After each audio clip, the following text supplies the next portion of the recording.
하나님 말씀은 학개서 2장 1절부터 4절 말씀까지입니다. 제가 봉독합니다. 7월 곧 그달 20일에 여호와의 말씀이 선지자 학개에게 임하니라. 가라사대 너는 스알디엘의 아들 유다 총독 스룹바벨과 여호사닥의 아들 대제사장 여호수아와 남은 백성에게 고하여 이르라. 너희 중에 남아있는 자 곧 이전에 이전 영광을 본 자가 누구냐? 이제 이것이 너희에게 어떻게 보이느냐? 이것이 너희 눈에 보잘 것이 없지 아니하냐? 그러나 나 여호와가 이르노라. 스룹바벨아 스스로 굳세게 할지어다. 여호사닥의 아들 대제사장 여호수아야 스스로 굳세게 할지어다. 나 여호와의 말이니라. 이 땅 모든 백성아 스스로 굳세게 하여 일할지어다. 내가 너희와 함께 하노라. 만군의 여호와의 말이니라. 아멘. 오늘은 학개서 제6강으로 새 성전의 초라함에 대한 백성들의 낙심이라는 제목으로 말씀을 듣겠습니다. 학개 선지서는 전체가 4편의 설교로 구성되어 있다고 그랬죠. 그중 1장은 전체가 첫 번째 설교 내용이었습니다. 이어진 2장은 제2설교부터 제4설교까지 3편의 설교가 기록이 되었습니다. 먼저 전반부 1절부터 9절은 총 4편 설교 가운데 두 번째 설교에 해당합니다. 여기서는 당시 귀환민들이 과거 솔로몬 성전에 비해 지극히 초라한 새 성전의 외형에 낙담한 것과 관련한 보도입니다. 그의 학개는 두 가지 내용을 근거로 백성들을 위로했는데요. 그중 하나는 성전이란 어차피 하나님의 임재의 상징적 초소이기 때문에 낙심할 필요가 없다는 위로의 말을 5절에서 했고요.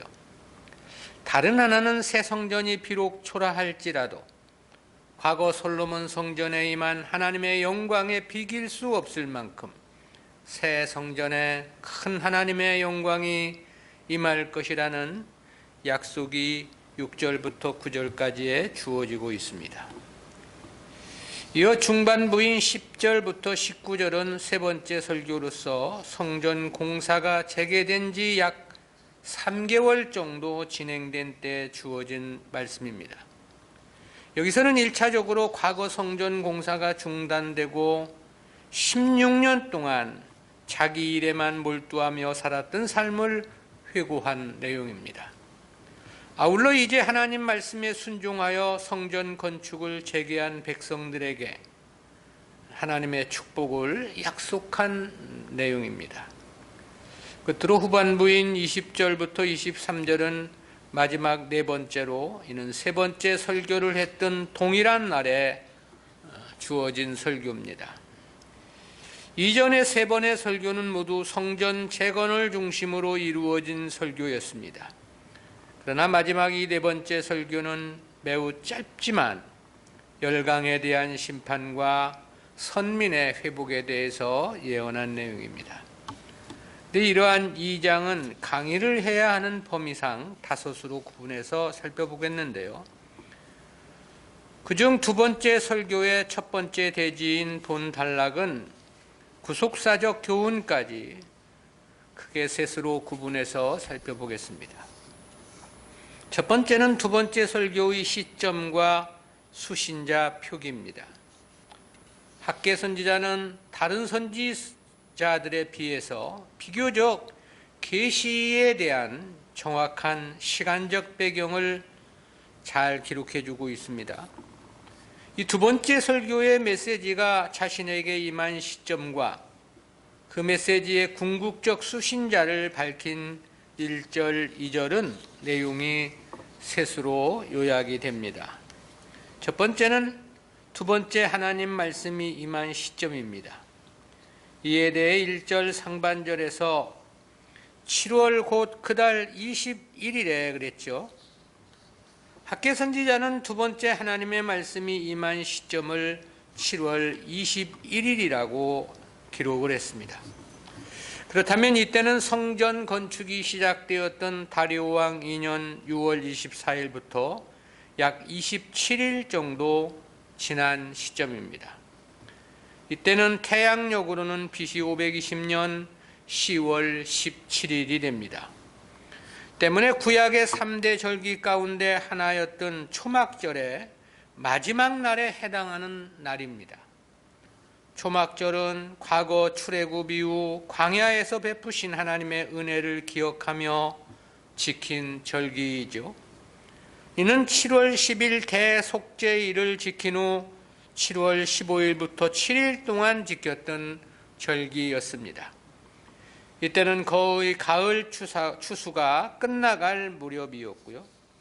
때문에 추수를 마친 이스라엘 백성들이 각각 초막에 거하면서 이 절기를 지켰는데요. 따라서 백성들은 자연스럽게 현재 짓고 있는 성전이 임시 거처인 초막과 크게 다를 바 없는 초라한 성전이라는 생각을 했는지도 모르겠습니다.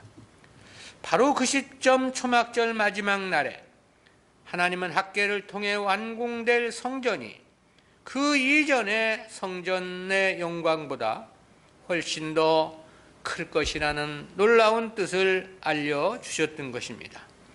그리고 성전이 완공될 때 자신의 영광으로 그 성전을 충만케 하실 것이라는 하나님의 약속도 함께 주셨습니다.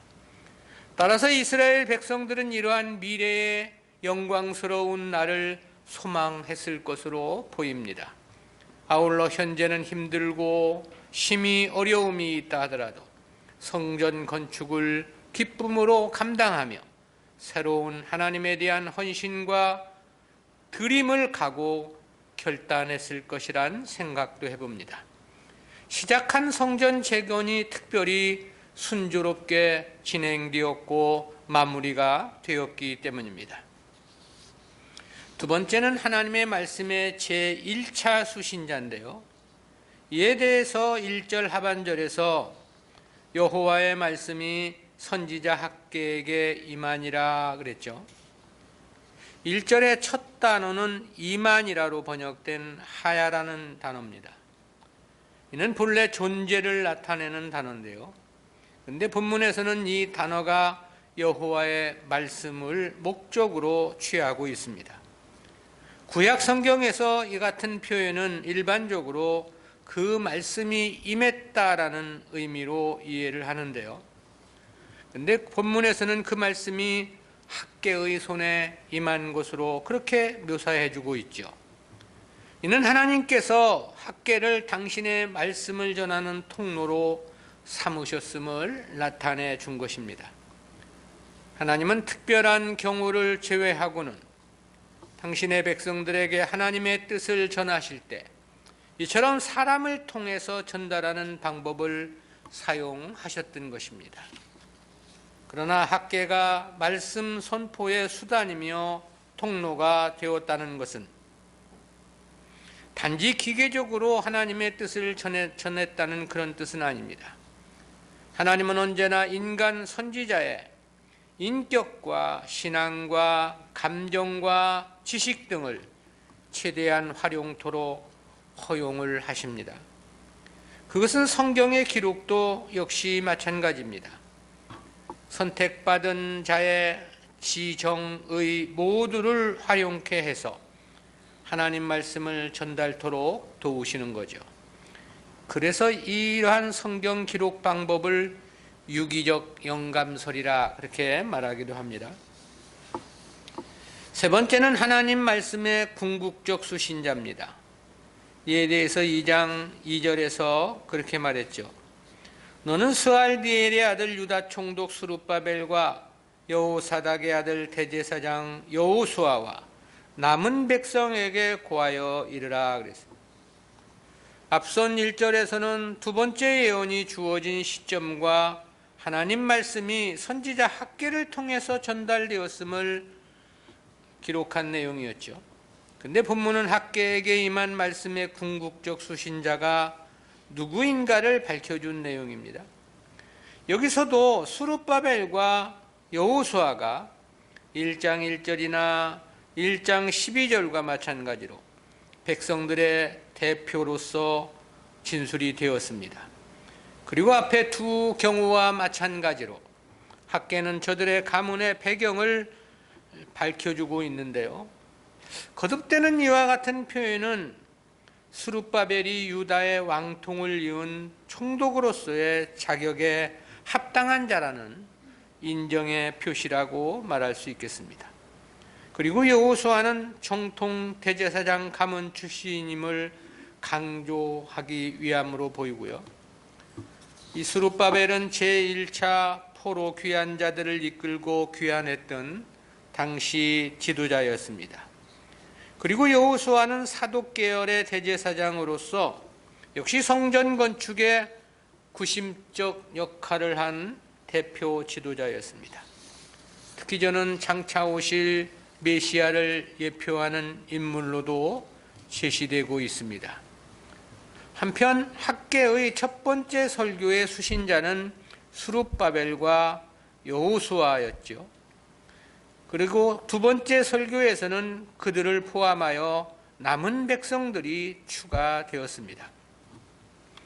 그러나 1장 12절에서 보면 남은 바 백성들도 학개의 설교를 듣고 순종한 것으로 말씀하고 있기 때문에 첫 번째 설교라 해서 스룹바벨과 여호수아만이 수신자는 아니었던 거죠. 실제 하나님 말씀은 모든 하나님 백성들에게 전달되어야 할 말씀이라고 할 수 있겠습니다. BC 520년 학개 선지자를 통해 전달된 본문 말씀이지만 실제 이는 우리 신약의 성도들에게도 동일하게 전달되어야 하는 하나님 말씀이죠. 따라서 하나님 말씀은 하나님 백성들에게 대상과 세월을 초월해서 효율적으로 영원한 말씀이라고 말할 수 있겠습니다. 그건 두 번째로 새 성전의 초라함에 낙심한 백성들입니다. 앞선 1절, 2절은 두 번째 설교가 주어진 시기와 수신자에 대한 보도였고요. 이어지는 3절, 4절은 과거 호화스러웠던 솔로몬 성전과 비교되는 새 성전의 초라함에 낙심한 백성들에게 성전 재건 공사를 지속할 것을 권고한 내용입니다.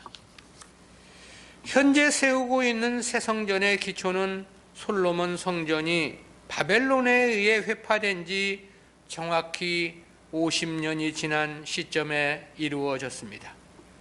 그리고 본문의 시점은 그로부터 다시 16년이 지난 때이죠. 근데 이 당시는 솔로몬 성전의 영광을 직접 목격했던 사람들이 아직 생존해 있었던 것입니다. 때문에 과거 솔로몬 성전의 영광을 알고 있던 원로들은 현재 건축하고 있는 성전이 너무나도 초라함을 알고 있었던 것입니다.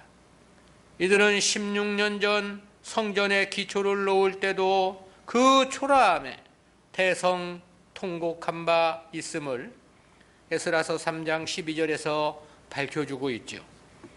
이와 같은 내용을 진술해가는 본 단락은 내용을 6으로 구분해서 살펴보겠는데요. 첫 번째는 3절 상반절에서 너희 중에 남아있는 자를 말했습니다. 여기서 이 남아있는 자는 앞선 2절처럼 택한 백성을 가리킨 말이 아니고요. 이는 포로에서 귀환한 선민들 가운데 과거 솔로몬 성전을 직접 목격했던 사람들을 지칭한 표현입니다. 이들을 남아있는 자로 표현한 것은 예루살렘 멸망에서 구사일생 살아남은 자들이기 때문에 그렇습니다. 아울러 포로로 잡혀갔지만 지금까지 살아남아 마침내 고국으로 귀환을 한 자들이기 때문입니다. 예루살렘이 멸망하고 성전이 파괴되었던 때는 BC 586년이었죠. 그리고 지금 학계가 설교를 했을 때는 BC 520년입니다. 따라서 66년이라는 세월이 간격이 있는 거죠. 때문에 과거 성전을 목격한 사람들은 적어도 80세 정도는 되지 않았을까를 추정해 보게 됩니다. 학계는 바로 이들을 지목하여 너희 중에 남아있는 자라고 이야기를 한 것입니다. 두 번째는 곧 이전에 이전 영광을 본 자가 누구냐 그랬습니다.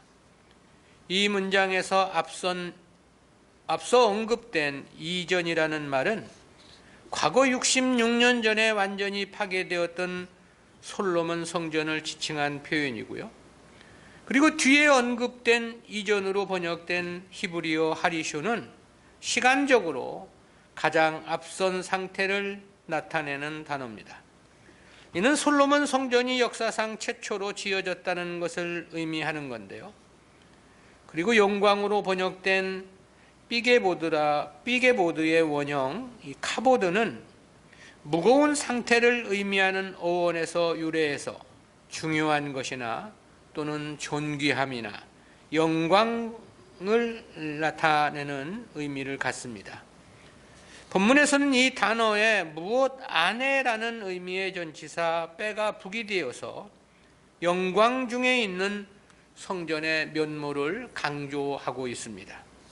즉 과거 솔로몬 성전의 웅장한 규모와 화려한 외적 영광을 가리켜 이야기하고 있는 것입니다. 과거 솔로몬이 성전을 지을 때는 그야말로 은금이 차고 넘치는 시대였습니다.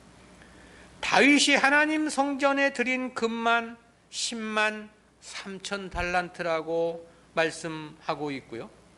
거기에다 솔로몬은 3년에 1착씩 오빌에서 금을 실어 왔다고 성경은 밝혀주고 있죠.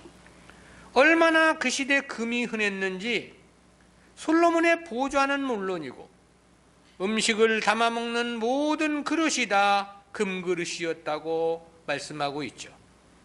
그리고도 금이 남아돌아서 금으로 군사들의 사용하는 방패를 200개나 만들었다고 했습니다. 물론 그것은 방패로 쓰려고 만든 것은 아니었겠죠. 그 금이 얼마나 무거운데 그 금으로 방패를 만든다면 싸울 수 있겠습니까? 금이 하도 많으니까 뭐 어찌할지 몰라서 그저 화려하게 치장하니라고 만들었든지 아니면 자신의 영광을 나타내기 위해서 만들었지 않았을까 그런 생각도 해보는데요. 그런데 그런 상황에서 성전을 지은 것입니다. 그러니 그 성전의 화려함은 그야말로 상상을 초월했을 것이란 생각을 해볼 수 있죠. 학계 선지자는 바로 그러한 화려한 성전을 본 자가 누구냐고 묻고 있는 것입니다. 세 번째는 3절 하반절에서 이제 이것이 너희에게 어떻게 보이느냐, 이것이 너희 눈에 보잘 것이 없지 아니하냐 그랬습니다. 이는 과거 솔로몬 성전에 비해서 지금 건축하는 성전이 어떻게 보이느냐는 질문입니다. 그러나 이는 학계가 과거 성전을 몰라서 던졌던 질문은 아닙니다. 학계 역시 과거 성전의 규모와 화려함을 잘 알고 있었던 것으로 보입니다. 그럼에도 이러한 질문을 했던 것은 이를 보고 낙심해 있는 원로들의 마음을 위로하고 격려하기 위함이었던 거죠. 과거의 성전의 화려함을 아는 원로들은 그에 비해 너무나 초라한 성전에 마음이 매우 슬프고 무거웠던 것입니다. 때문에 학계 선지자가 낭망해 있는 백성들에게 용기와 소망을 주고자 했던 거죠. 그렇다는 것은 이어진 말씀에서 잘 나타납니다. 네 번째로 4절 상반절에서는 그러나 나 여호와가 이르노라 스룹바벨아 스스로 굳세게 할지어다 여호사닥의 아들 대제사장 여호수아야 스스로 굳세게 할지어다 나 여호와의 말이니라 그랬습니다. 여기서 이 그러나로 번역된 히브리어 웨아타는 문자적으로 그러나 이제라는 뜻입니다. 이는 이어지는 여호와가 이르노라라는 표현과 관련해서 선민들이 먼저 하나님의 말씀을 들어야 함을 강조합니다. 따라서 이는 역접의 의미를 지닌 표현인데요. 당시 이스라엘 백성들 가운데 원로들이 생각하고 있는 것과 하나님께서 생각하심이 다르다는 것을 문장 서두에서 암시해 주고 있는 것입니다. 그렇다면 하나님 뜻과 당시 백성들의 생각은 어떻게 달랐는가? 당시 백성들은 성전이 초라함에 낙심해 있었다고 했죠. 그렇지만 하나님은 오히려 스스로 굳세게 할 것을 말씀하신 것입니다. 이에 해당하는 히브리어 하자카는 4절에서만 3차례 중복되었습니다. 그것이 스룹바벨과 여호수아와 이 땅 모든 백성들을 향해서입니다. 이 단어는 어원상 어떤 대상이나 상대에게 강하게 달라붙는 상태를 나타냅니다. 이 단어가 본문에서와 같이 사람의 마음과 관련하여 사용될 때는 흔히 하나님 말씀을 거부하는 완악한 마음 상태를 의미하는데요. 그런데 본문에서는 그와 정반대 개념입니다. 즉 하나님의 말씀을 듣고 힘을 얻어 하나님으로부터 받은 바 사명에 최선을 다하라는 의미를 나타내는 것입니다. 그러니까 하나님은 당시 모든 백성들에게 낙심할 일이 아님을 말씀하신 거고요.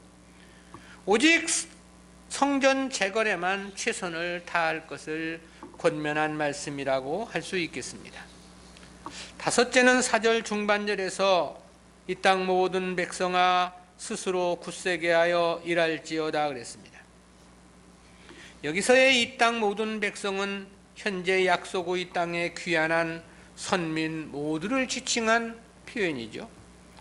이들에 대해서 1장 2절에서는 이 백성이라고 표현했고 2장 2절에서는 남은 백성으로 호칭이 되었습니다. 이처럼 호칭을 달리하신 것에는 역시 의미가 있죠. 1장 2절에서 이 백성이라고 호칭을 했던 것은 저들이 성전은 방치하고 자기 집에만 빨랐기에 조금은 거리를 둔 표현이라고 말할 수 있겠습니다. 2장 2절에서는 남은 백성이라고 칭하셨는데 이는 택한 백성을 강조하려는 뜻이 있고요. 근데 본문에서는 모든 백성아라고 하셨습니다. 이는 공동체 전체가 성전 재건에 참여해야 함을 나타내기 위함인 것입니다. 그러면서도 모든 백성들을 향해서는 굳세게 하여 일할지어다 그랬습니다. 여기서 이 일할지어다라는 단어가 추가된 건데요. 이는 실제적으로 성전 공사에 있어서 노동을 감당해야 하는 주체가 바로 모든 백성들이었기 때문인 거죠.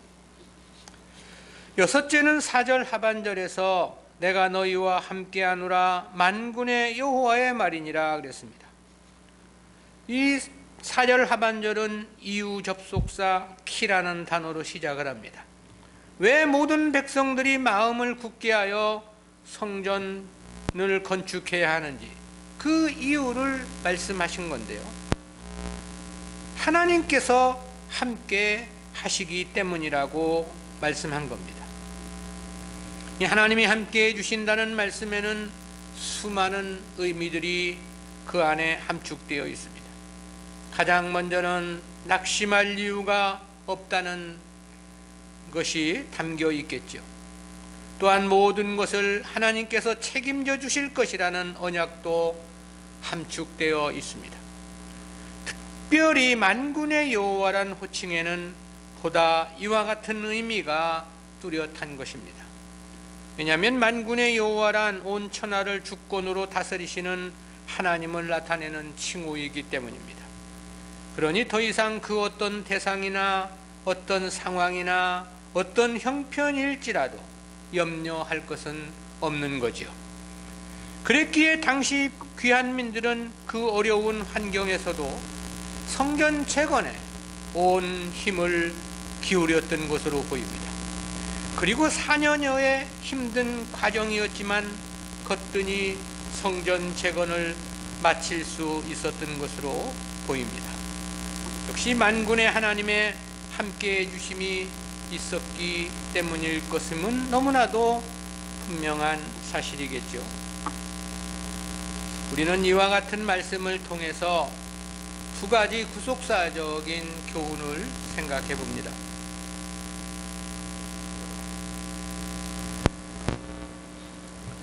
첫 번째로 기독교 신앙은 외적인 것보다 내적인 것이 심히 중요하다는 교훈입니다.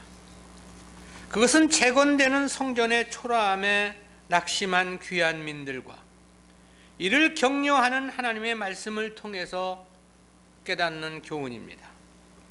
하나님은 3절 상반절에서 너희 중에 남아있는 자 곧 이전 영광을 본 자가 있느냐 그랬습니다. 여기서 이 남아있는 자는 포로 귀한 민들 가운데 과거 솔로몬 성전을 직접 본 경험이 있는 사람을 지칭한 표현이라고 그랬죠. 그리고 이전 영광은 과거 솔로몬 성전의 웅장하고 화려함을 나타냄이라고 했습니다. 그러니까 BC 586년 바벨론에 의해 무너지고 소화된 과거의 성전을 직접 눈으로 본 사람이 있느냐는 질문인 거죠. 실제 극소수겠지만 그런 사람들이 있었습니다. 그리고 우리가 개론에서도 살펴본 바와 같이 학개 선지자도 과거의 성전을 목격한 사람이었을 것으로 학자들은 추측을 합니다. 학개가 이러한 하나님의 말씀을 대언했다는 것이 그렇습니다. 그때와 지금이 66년의 차이가 있기에 70세를 넘은 사람들은 과거의 성전을 알고 있었을 가능성은 충분한 거죠. 그런데 3절 하반절에서는 이제 이것이 너희에게 어떻게 보이느냐, 이것이 너희 눈에 보잘 것이 없지 아니하냐 그랬습니다. 이는 현재 재건 중인 성전이 과거의 부에 비해서 너무나 왜소하고 초라했다는 의미이죠. 사실 그럴 수밖에 없었습니다. 솔로몬 성전을 지을 당시는 이스라엘 역사에서 가장 부유했고 부강했던 때였습니다. 당시 성전을 건축하기 위해 동원된 사람이 연 18만 명 정도 이상 투입이 된 것으로 추정됩니다. 그때 동원된 인원을 살펴보면 이렇습니다. 첫 번째는 성전 건축의 총 책임자는 열왕기상 5장 14절에서 보면 아도니람이라고 그렇게 밝혀주고 있고요. 두 번째로 중간 감독자가 열왕기상 5장 16절에 보면 3,300명이라고 기록해주고 있습니다. 그리고 세 번째로 열왕기상 5장 13절에서 보면 레바논에서 백향목을 베어오는데 동원된 역군이 3만 명이라고 했습니다.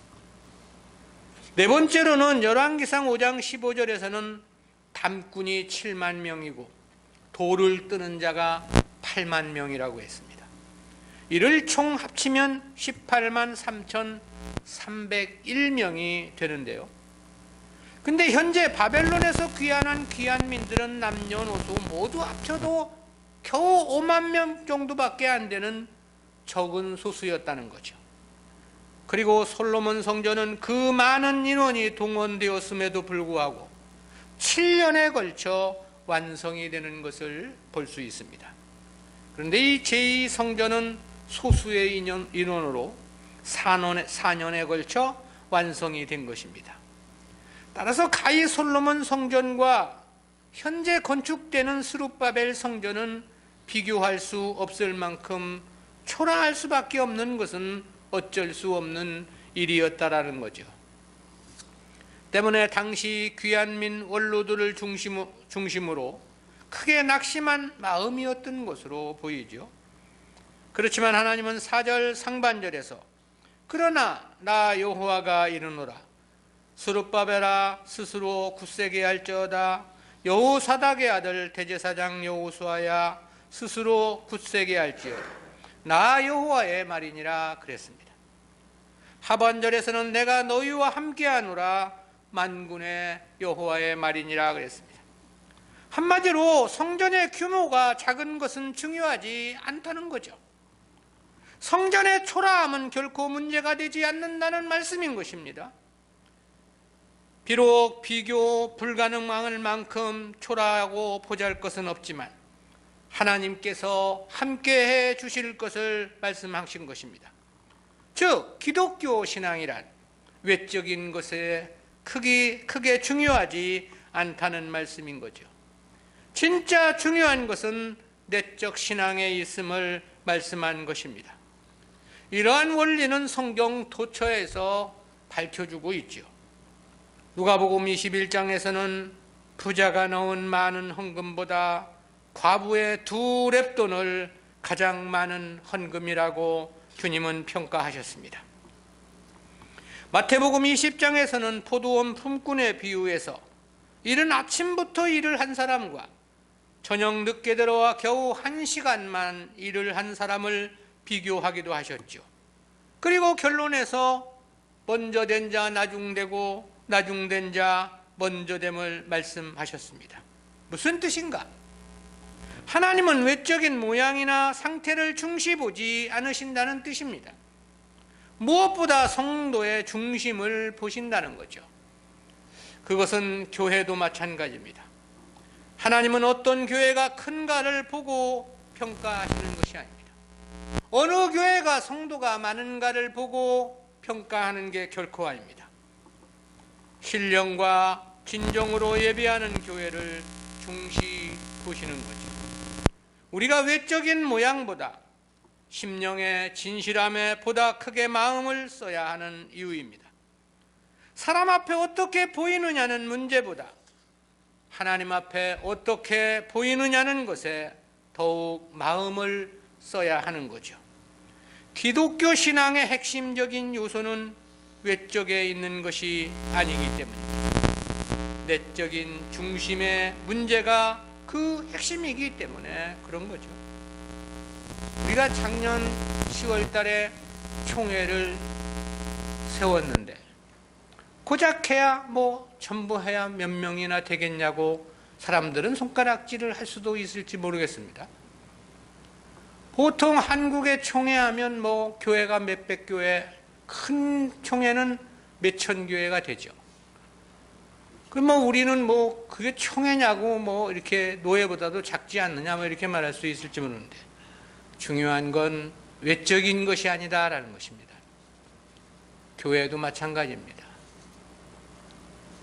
두 번째는 성도는 오직 하나님만을 바라는 소원이어야 한다는 교훈입니다. 이는 4절 하반절에서 내가 너희와 함께하노라 만군의 여호와의 말이니라고 하신 말씀에 깨닫는 교훈입니다. 이는 초라한 성전에 낙심한 이스라엘 백성들에게 주신 격려의 말씀입니다. 그리고 이러한 하나님 말씀에 당시 귀한 민들은 그 어려운 환경 속에서도 기쁜 마음으로 성전 재건에 임했던 것으로 보이죠. 그랬기에 4년여에 걸쳐 성전을 완성할 수 있었던 것입니다. 실제 당시 이스라엘 형편을 보면 성전을 건축한다는 것은 무리였습니다. 남녀노소를 다 합쳐도 5만 명 정도밖에 안 되는 지극히 적은 소수 민족이었습니다. 성전 재건에 동원된 사람은 전체가 만여 명 정도가 되지 않을까를 계산해 보기도 합니다. 거기에다 경제적인 여건은 최악이었습니다. 이들이 성전은 방치하고 자기를 위한 일에만 몰두했기에 당한 하나님의 징계 때문이었습니다. 그래서 앞선 9절 상반절에서는 너희가 많은 것을 바랐으나 도리어 적었고 그랬고요. 9절 중반절에서는 너희가 그것을 집으로 가져갔으나 내가 풀어버렸느니라 말씀합니다. 10절 상반절에서는 하늘은 이슬을 그쳤고 그랬고요. 하반절에서는 땅은 산물을 그쳤으며 그랬습니다. 11절에서는 그렇게 말씀했죠. 1장 11절입니다. 내가 한재를 불러 이 땅에 산에 곡물에 새 포도주에 기름에 땅의 모든 소산에 사람에게 육축에게 손으로 수고하는 모든 일에 임하게 하였느니라. 이 정도 상황이면 자기 먹고 살기도 너무나도 어려운 형편이 아니냐는 생각을 갖게 합니다. 그럼에도 저들은 하나님의 말씀에 순종하여 성전 재건에 임했던 것입니다. 그리고 결국 4년 만에 성전 재건을 완성해 내었던 거죠.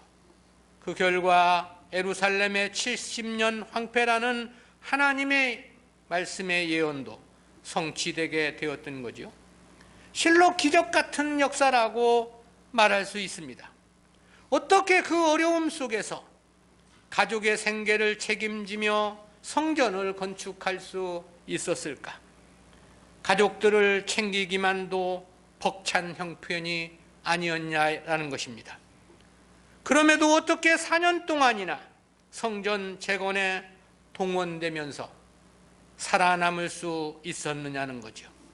이에 대한 계산은 인간의 상식으로는 도저히 불가능합니다. 이 당시 사르밧 과부의 밀가루통이 집집마다 있었던 것은 아닐 것이기 때문입니다.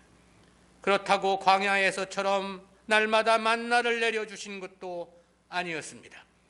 그런데 어떻게 이럴 수가 있느냐라는 건데요.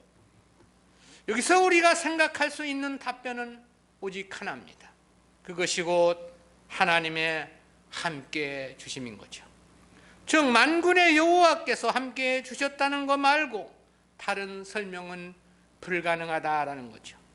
은혜란 바로 이런 것이며 축복이란 바로 이와 같은 것이란 생각을 해보게 됩니다.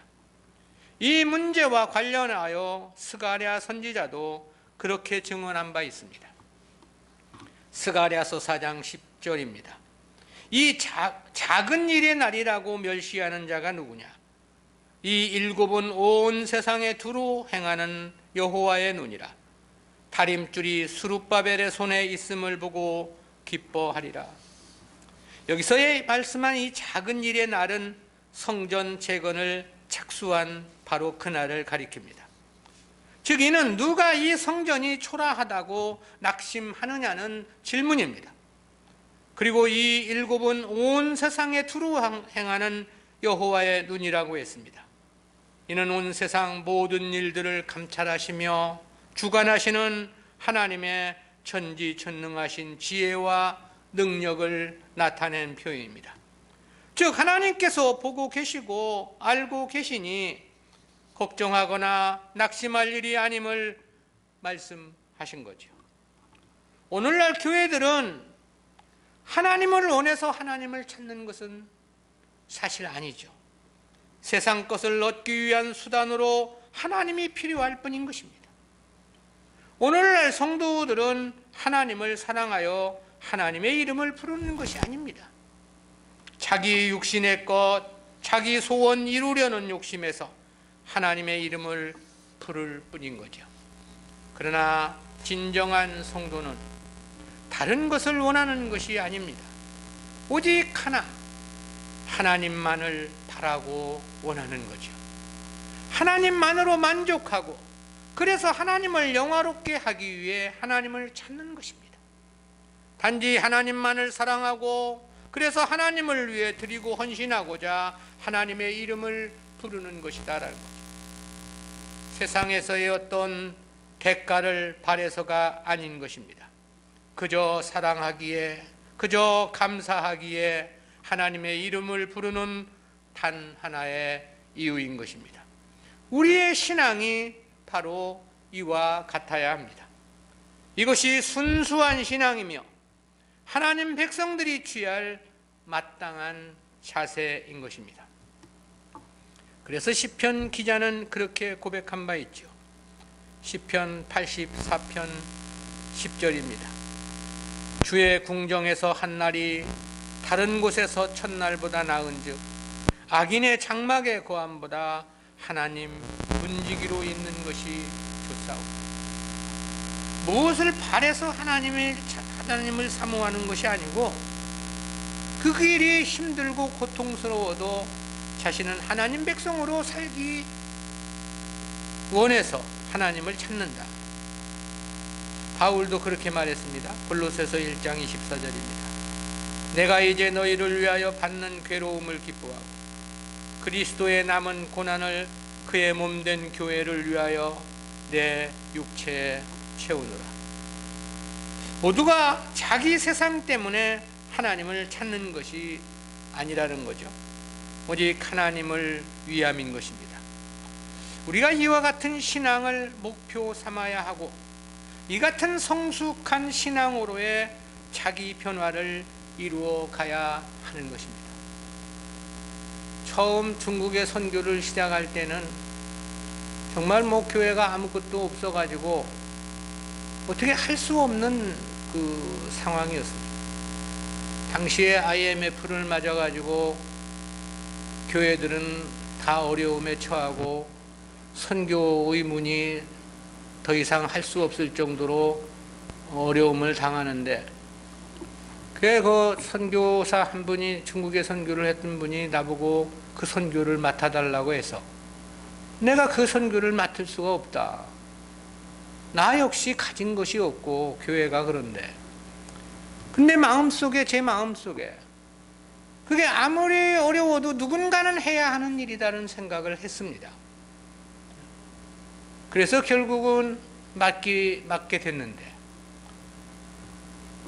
내가 걱정하기 전에 하나님께서 어쨌든 그 모든 것을 다 책임져 주셨죠. 처음에는 돈이 없으니까 비행기 표값이라도 하려고 중국에서 참기름 사와서 여기서 팔기도 하고, 싼 진주 거기서 사다가 성도들한테 팔기도 하고 그랬는데, 근데 얼마 지나니까 그런 거 이제 하지 않아도 될 만큼 하나님이 어쨌든 풍족하게 채워주셨고, 그때 풍족하게 채워주신 것으로 지금까지 연명을 했던 것입니다.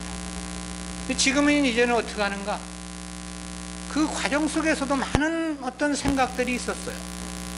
어쨌든 선교를 하려면 그냥은 말로만은 안 되는 건데, 이런저런 궁리 많이 했지만 그런 거 하다가 진짜 해야 할 선교는 못하는 거 아니냐 해서 어쨌든 모든 것을 중지하고 오직 나는 그저 말씀 전하는 일에만 전무하리라 했죠. 지금은 오히려 중국 성도들이 우리를 선교하는 그와 같은 상황이 되어진 거예요. 하나님이 하시는 것이다라는 거죠. 사람이 하는 게 아니다라는 것입니다. 하나님만을 소원해야 됩니다. 다른 대가나 어떤 것을 바라서는 안 되고요. 하나님만으로 나는 만족하다는 오직 하나님 중심 사상을 가져야 하는 거죠. 기도하십니다. 사랑의 하나님, 은혜 감사합니다. 오늘도 어려운 가운데에서 성전을 재건하는 하나님 백성들에게, 초라한 성전에 낙심한 그들에게 위로의 말씀을 주었던 하나님의 말씀을 통해서 귀한 교훈 깨닫게 해주심 진실로 감사합니다. 사람들은 크고 화려한 것에 마음을 빼앗기고 거기에 가치를 부여하지만 하나님은 그것이 아니라 우리의 중심을 보신다는 귀한 교훈 깨닫게 해주심 감사합니다. 주여, 우리가 무엇보다 하나님만을 소망하고 하나님 함께 해주심만을 마음속에 소망하며 살아가는 진정한 믿음 생활 될 수 있도록 은혜 베풀어 주옵소서. 하나님 은혜 감사하고 하나님 사랑 감사하고 하나님만 한 분만으로 나는 만족합니다라는 믿음의 고백을 갖고 주님을 위해 살아가는 우리 모두 되어질 수 있도록 은혜 베풀어 주옵소서. 어떠한 믿는 역사에 결코 대가를 생각하지 않도록 주여 저희들의 믿음을 지켜 주시옵소서. 감사드리옵고 예수님의 이름으로 기도드리옵나이다. 아멘.